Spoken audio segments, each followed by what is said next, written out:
above as well as under the water. Sperm whales, schools of mobular rays, blue sharks find rich feeding grounds in the channels between the islands.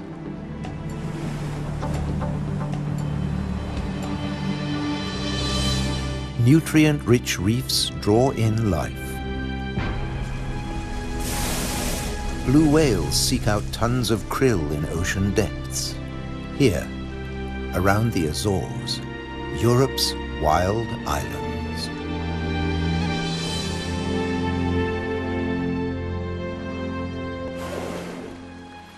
A family of false killer whales cruise the ocean on the lookout for prey. A blue shark patrols alone. Shoalfish confuse single predators. But when they meet false killer whales, the water boils. An individual false killer whale dives down with its prey.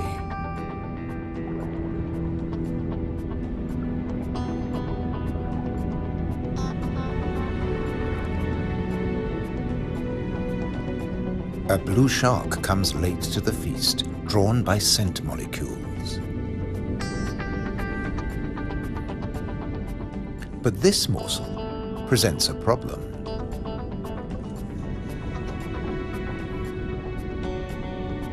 With jaws not made for chewing, it'll never swallow this tail fin.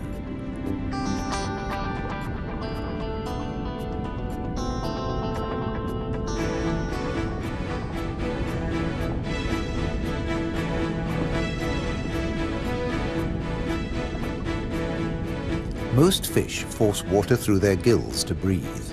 This shark can't, so it has to keep moving.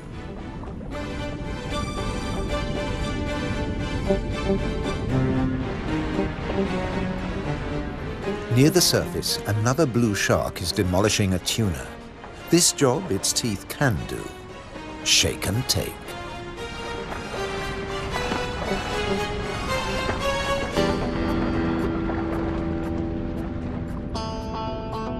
Fragments streaming from its gills float to the surface. A little extra for the seabirds.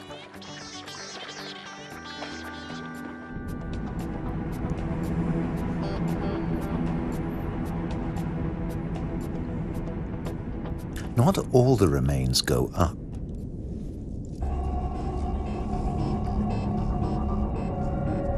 Spread by the current, the scent draws a moray eel from its cave.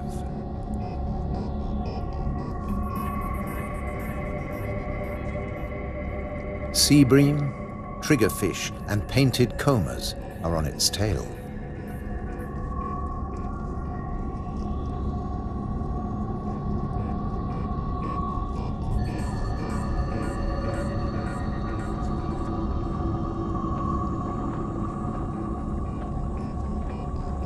The ocean around the Azores is not short of flesh.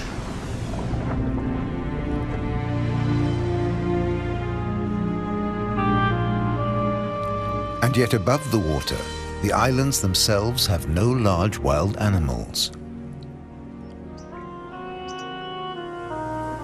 When Portuguese sailors landed on the Azores in 1427, these first humans found no vertebrates at all, except birds and two small species of bat. The birds evolved over time. This variant of the grey wagtail lives only on the Azores.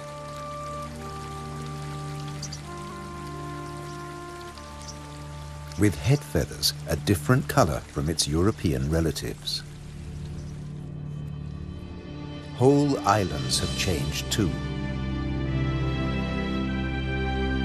Santa Maria must have been much warmer once.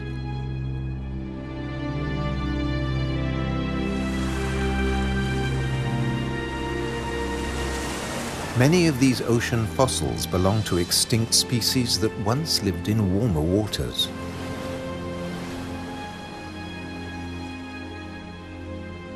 The water temperature may have fallen, but not the diversity of species.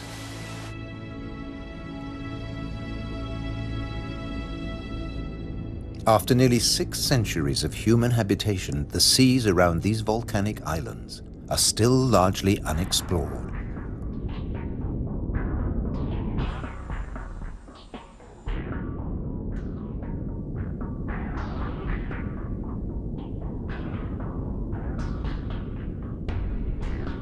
This is the world of the anglerfish.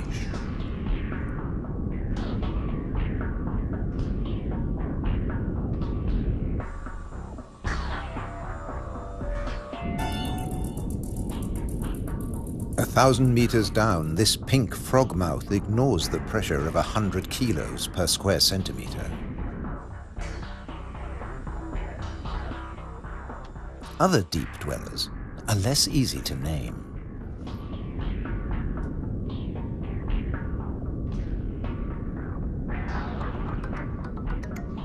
In the darkness, it's easy to underestimate your prey.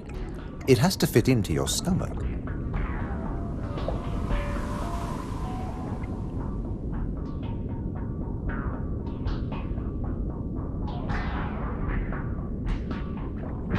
The six-gill is one of the largest deep-sea sharks, but at night it swims to the shallows to feed.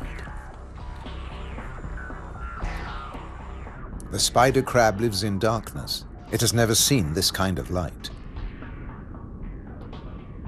Nor has its coral community. Beyond the scorpionfish and past the deep-sea sponges, there's an unknown world.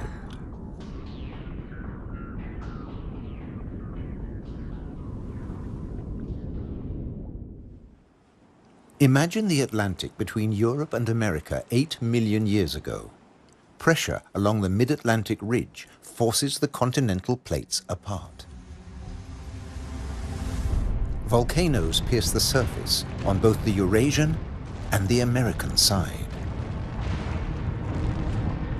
The Azores.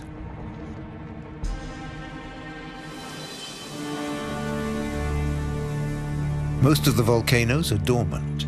Water, not lava, fills their craters.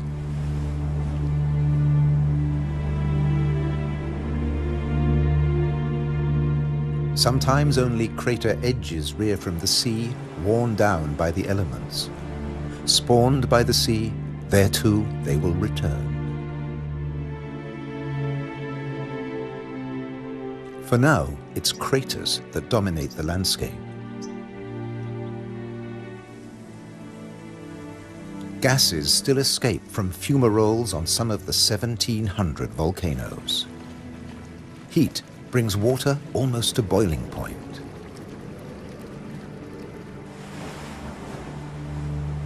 A massive eruption hit Fayal Island 60 years ago.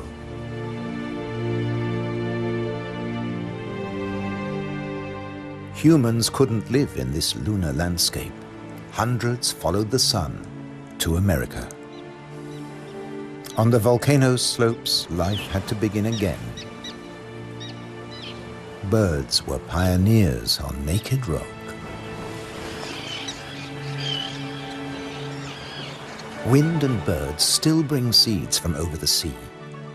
Some come floating in.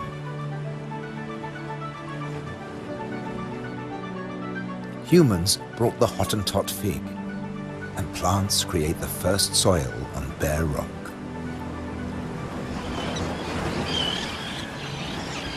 An active volcano will destroy life. Dormant or extinct, it can create it, above and below the water. The underwater cliffs of Formigas are the summit of a volcano. Overall, the waters of Europe's wild islands are home to more than 1,500 species. This is the spiny starfish.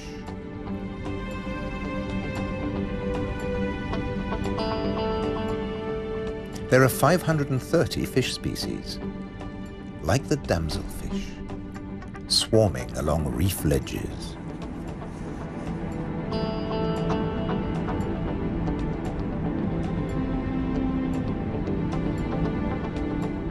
The grouper is a formidable loner. Its giant maws scare off intruders.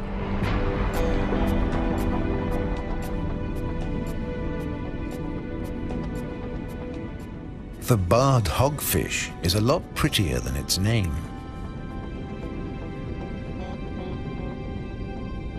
It's a protogynous hermaphrodite like its cousin, the grouper. It starts off female until it reaches a certain length. Then it becomes a male, aggressively defending its territory.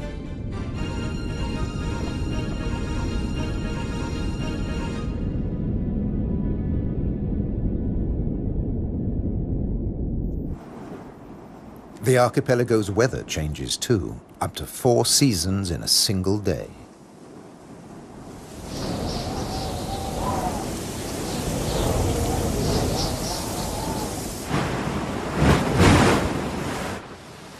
And when the winds blow above, down below, no one is safe. The storm surge tears into the seafloor. But turbulence won't deter European eels from their prey. They're adaptable, living equally happily in salt and in fresh water. This is just swell. Heavy surf stirs up food. For some, that means come out and eat. For others, take cover. The powerful grouper hides in his rock grotto.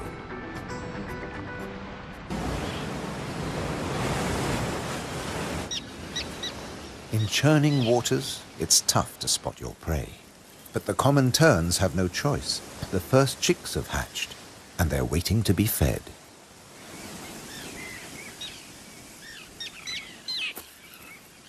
Elsewhere, adults are still brooding. The nest, a few pieces of dried grass, hardly visible. The parents sit in turn for 3 weeks.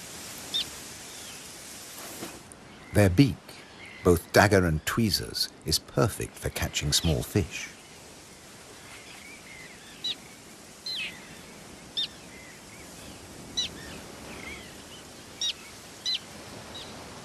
"3,000 pairs breed here.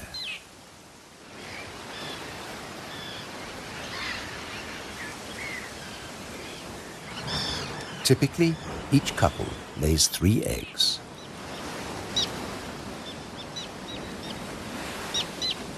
The chicks are fed for 4 weeks, till they can fly as well as their parents.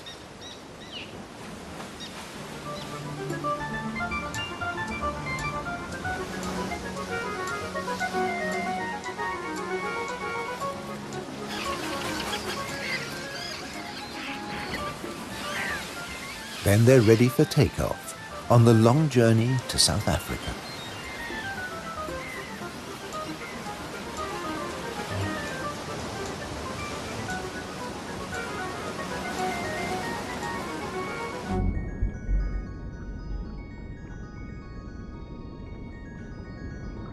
Under the water, survival can depend on staying still, very still, like a wide-eyed flounder.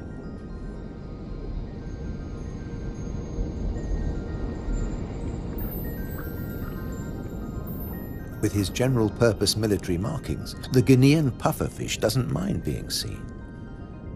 The Atlantic lizardfish doesn't bother with disguises at all. It simply shimmies into the sand.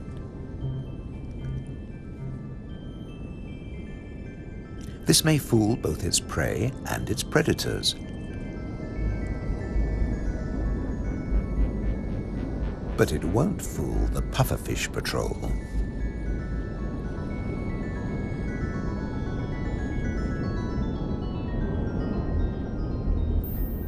The shamefaced crab folds its pincers to protect its gills and digs itself in.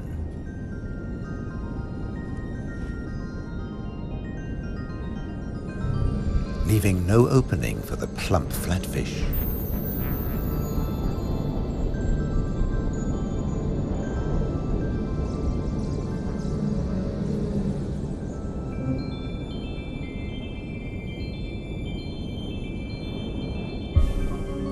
Bye. A starfish flees at top speed from a marauding snail.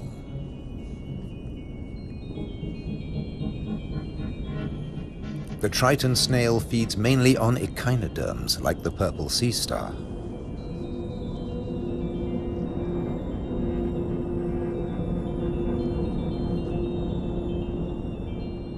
It's no big deal for an octopus. No pickings for it here.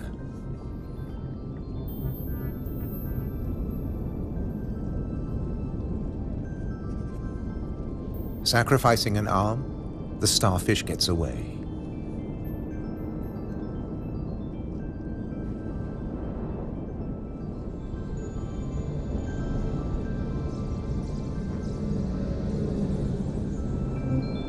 It's escaped with its life, and the limb will grow again.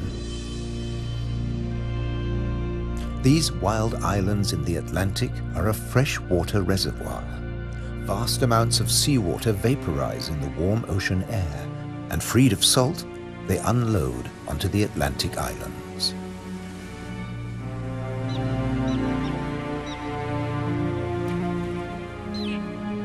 The common tern flies between two worlds, fishing in the sea and in the lakes.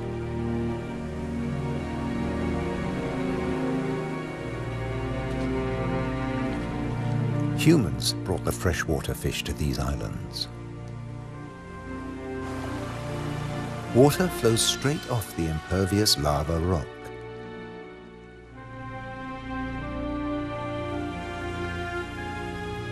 But peat moss sucks up huge quantities of water like a sponge, taking it in through every surface. Deprived of oxygen, the dead parts of the moss never rot. The extremities keep on growing, and the moss colonizes more and more of the bare rock.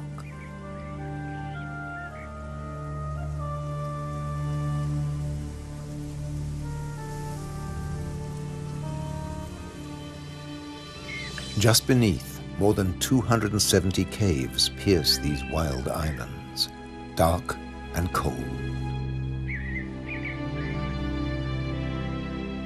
Perfect for isopods, crustaceans that have their breathing organs in their legs.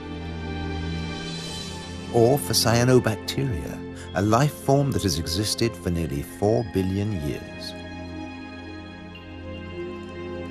Cooling lava drops create amazing shapes. Shark's teeth. It's a hollow, secret world, just waiting to be filled. Past the undersea threshold of the Azores, it's permanent night. Perfect for a nocturnal common stingray.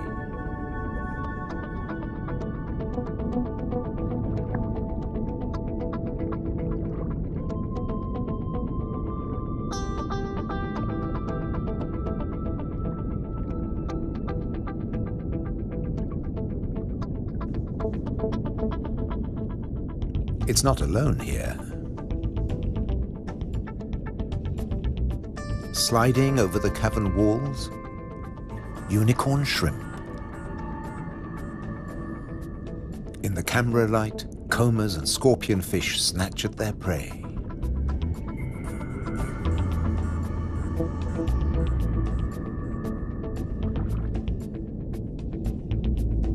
The brown moray eel is cleaning up on the cavern floor. The shrimps come up from deeper waters to spend the winter. For some, it's a short winter. The females packed with blue eggs are especially sought after.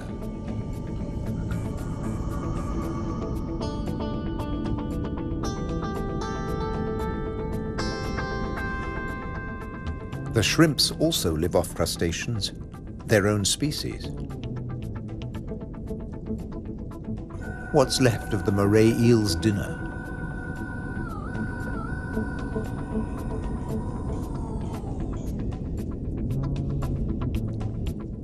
First, eat your neighbor, then take time for a spot of grooming.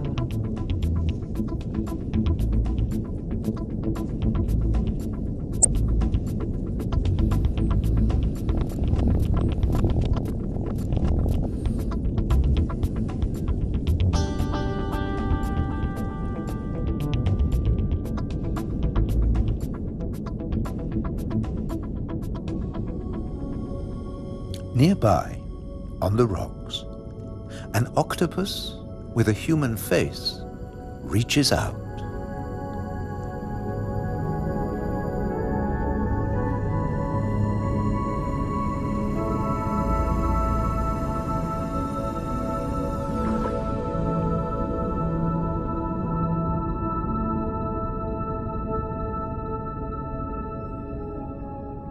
The stingray glides back to the ocean.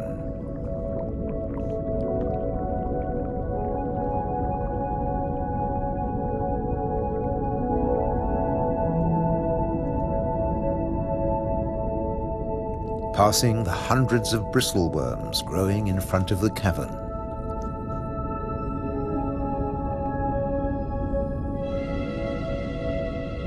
Their tentacles trap particles from the passing current to eat or to construct the tubes they live in.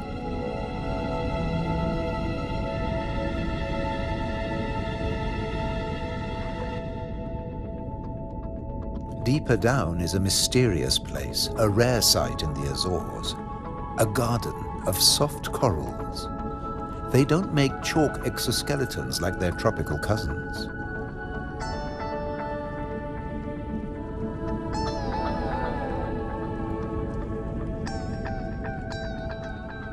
The currents carry plankton down to their home on sunken seamounts.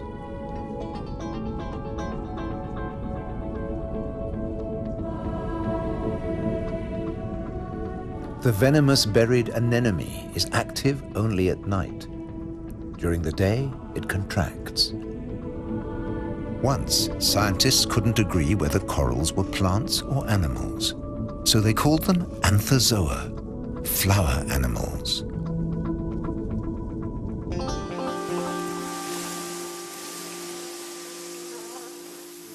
No doubt about these. All the flowers on Europe's wild islands arrived from somewhere else. Hydrangeas came from Asia. Natural boundaries between fields. They're a symbol of the Azores.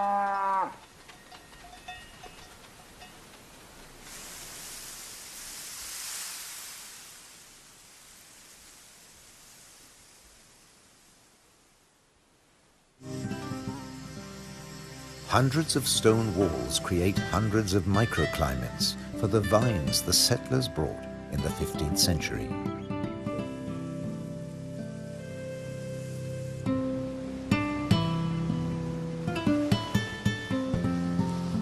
"400 years later, the vineyards were abandoned as islanders left for America.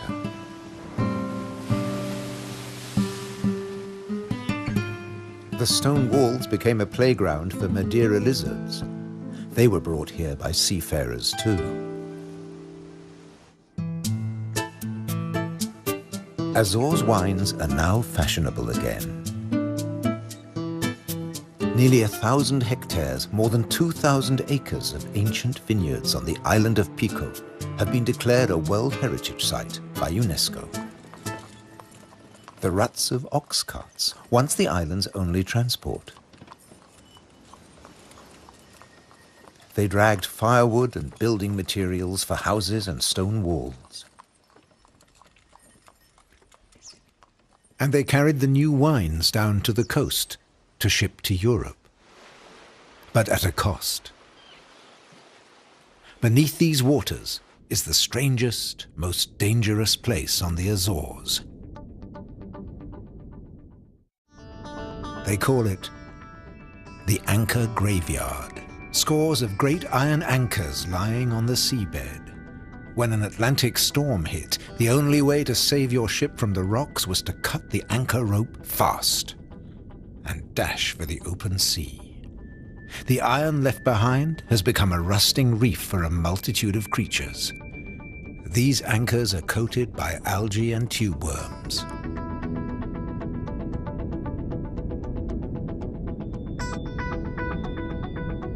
A shark's outline protects hiding fish. The grim-looking sea robin feels its way. The 3 front spines of its pectoral fins have their own receptor cells for finding food. The Mediterranean moray's mouth is mournful, but it's miming the call of the sea robin's swim bladders. A common octopus discreetly searches for food. It will fit in anywhere.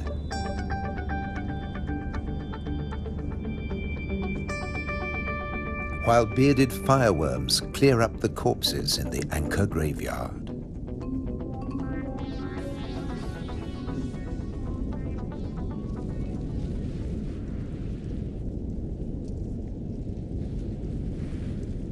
They are the mobile relatives of the immobile tube worms.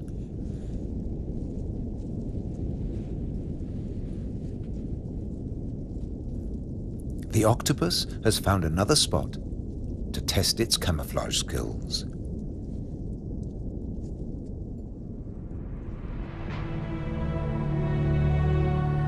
Above water too, human presence is everywhere, even in the craters.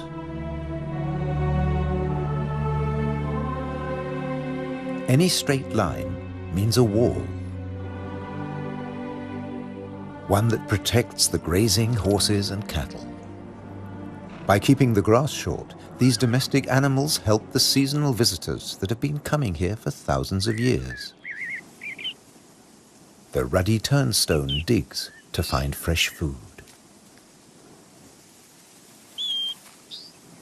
Black-bellied plover fly in from Russia on their way to their winter quarters in South America and South Africa.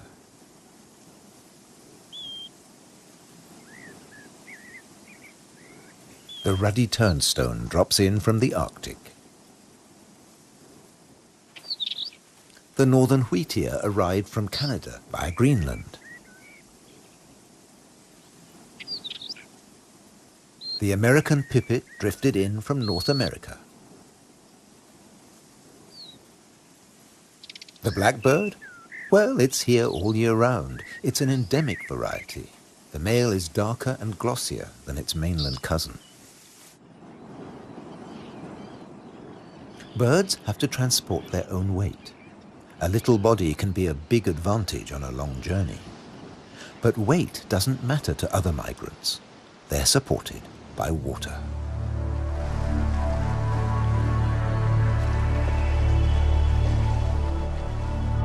Humpback whales migrate between the Arctic and the tropics. They make a hunchback when they dive, hence the name.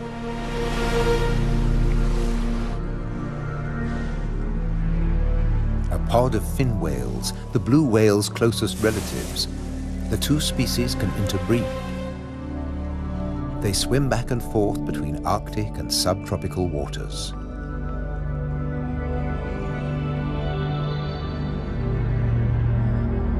Fin whales and blue whales have their blowhole in the center of their skulls. Sperm whales have theirs on the left.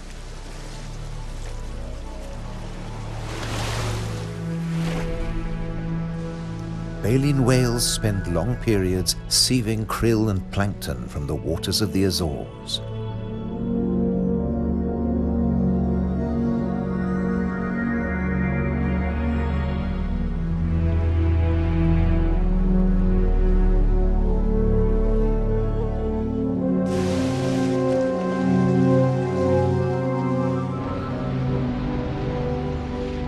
They leave their excreta behind them. It feeds vegetable phytoplankton. Animal plankton eat the phytoplankton, and at the other end of the food chain are fish and the whales themselves. But a great deal of whale food comes from deeper down.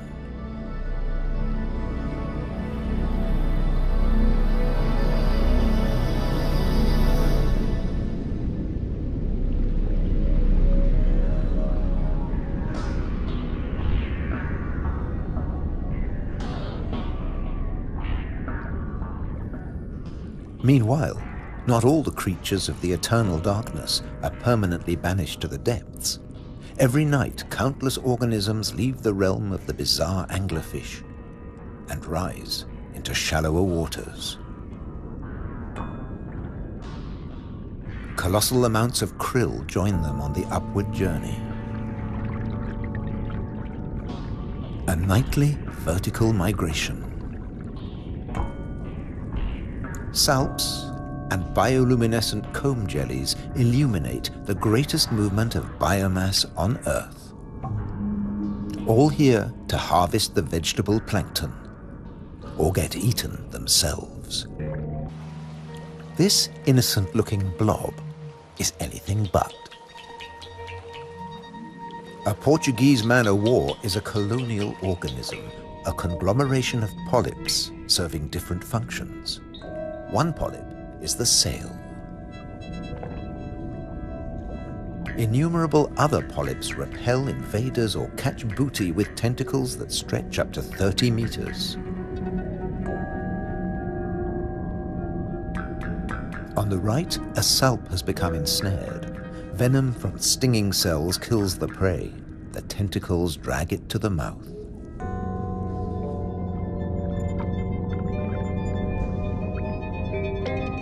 Salps are tunicates or sea squirts, more closely related to us than to jellyfish. Delicate bands of muscle rhythmically contract, pumping water through the salp's body, filtering its food.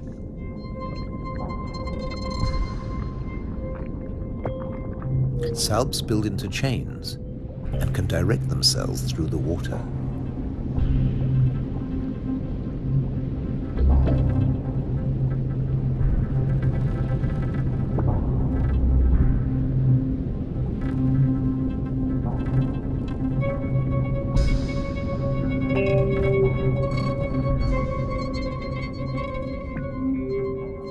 A chain can be up to a meter or longer.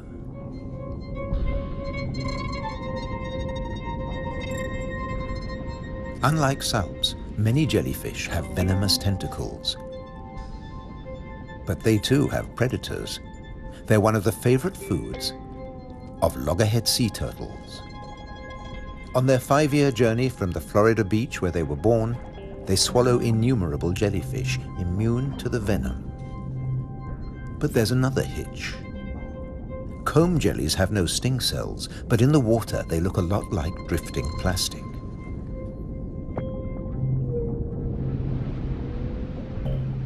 And that's the problem. The turtles try to eat plastic, and it kills them.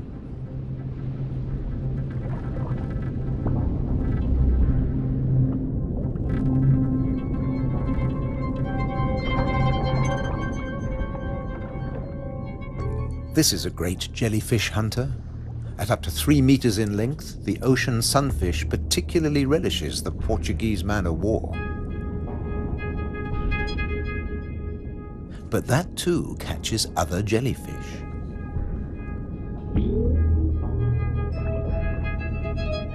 The sunfish can dive. This heaviest of all bony fish tears its prey apart in the depths.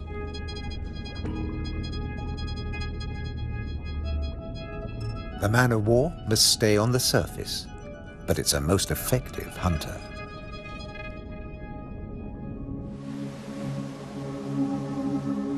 The Cory's shearwater also has a successful strategy, at least in its familiar world.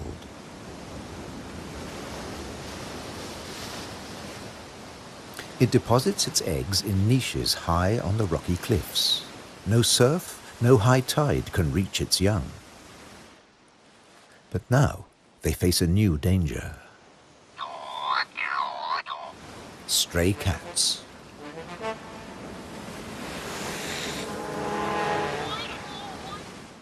The female shearwater laid a single egg in May. Pity there's only one. Looks like a bad strategy now. They can't adapt to an unwanted gift brought by humans.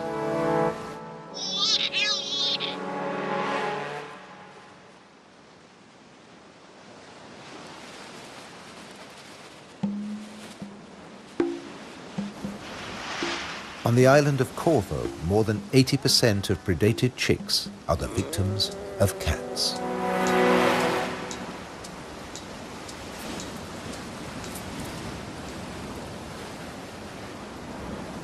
There's nothing the adult birds can do. They spend the whole day out over the sea.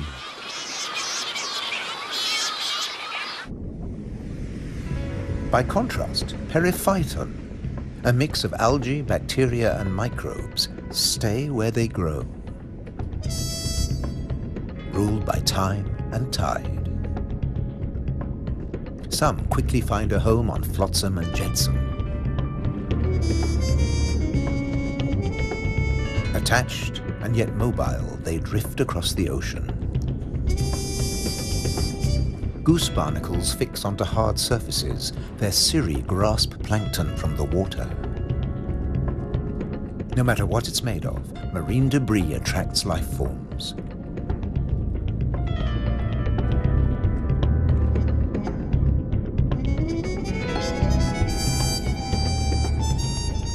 One of the ocean's fastest swimmers likes to stay close to flotsam, the mahi-mahi.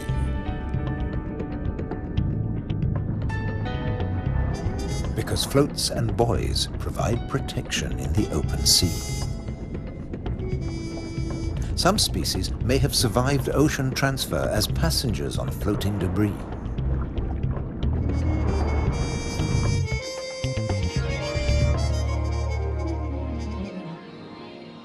When shearwater breed, dusk brings a deafening chorus. Parent birds calling to their young as they return from the sea.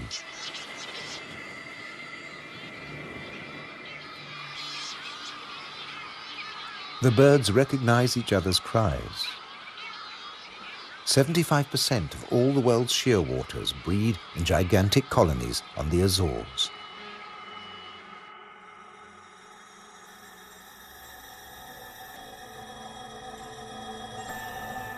The name Madeira lizard says it all. This creature originated on a distant island. The Madeira wall lizard is very common on the Azores. It's one of the few reptiles found on these islands, and it's very fond of nectar. Invertebrates and vegetable matter complete its diet.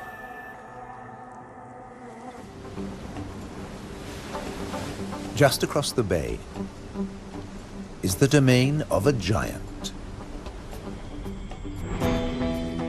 This is the whale shark. The world's biggest fish. That's what 12 meters of muscle and cartilage say about the whale shark. Like mobula rays, it's mainly a plankton eater, but also eats crustaceans and small fish.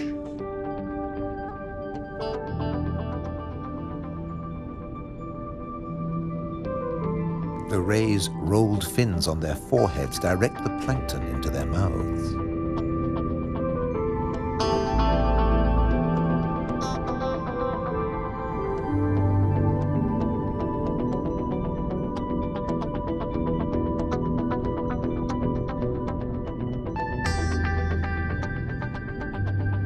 Mobula rays are part of the manta ray family.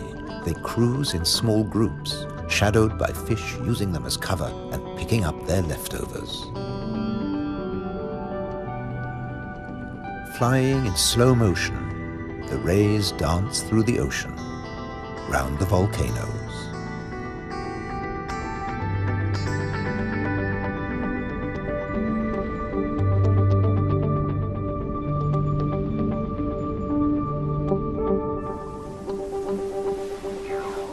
High above, there's something stirring on the cliffside.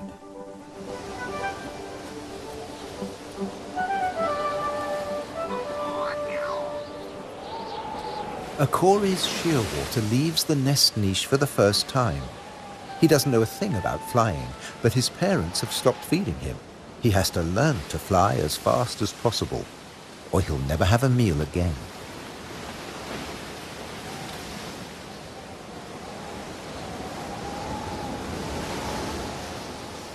He needs a takeoff point with a fair wind.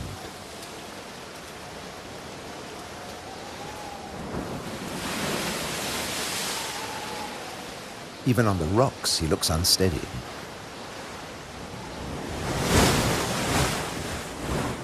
A fellow shearwater learns the difference between flying and falling.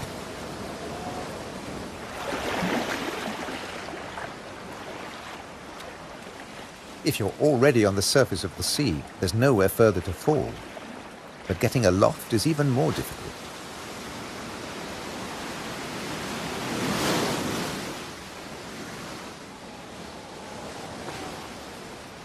Wings over water. That's the right idea.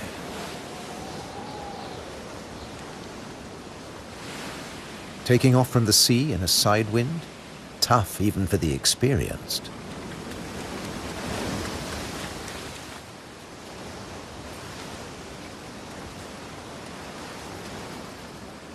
It's now or never. Pluck up your courage. Embrace the wind and off to South America.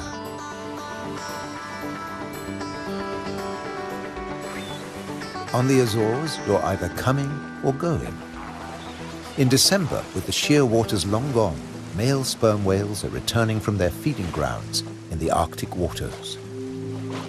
They meet males who were too young to make the journey and mothers with their young calves born while they were away.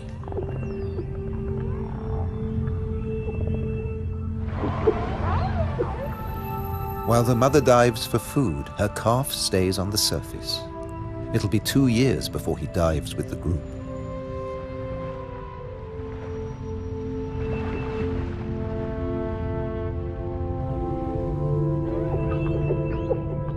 The whales will seek giant squid at a depth of 1,000 meters.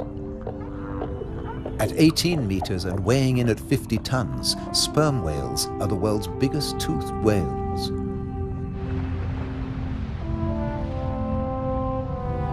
The calf will remain alone for up to an hour, defenseless against a possible attack by killer whales.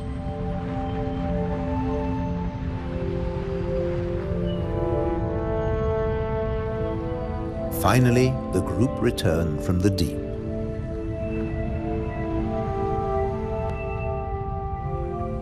The calf is once more under the protection of its mother. She will feed it for 2 years. During this time, she won't fall pregnant.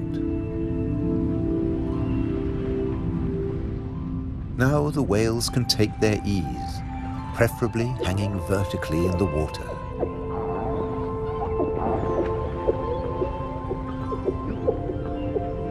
Someday the calf will join the long migration to the Arctic, before returning to Europe's wild islands, the Azores.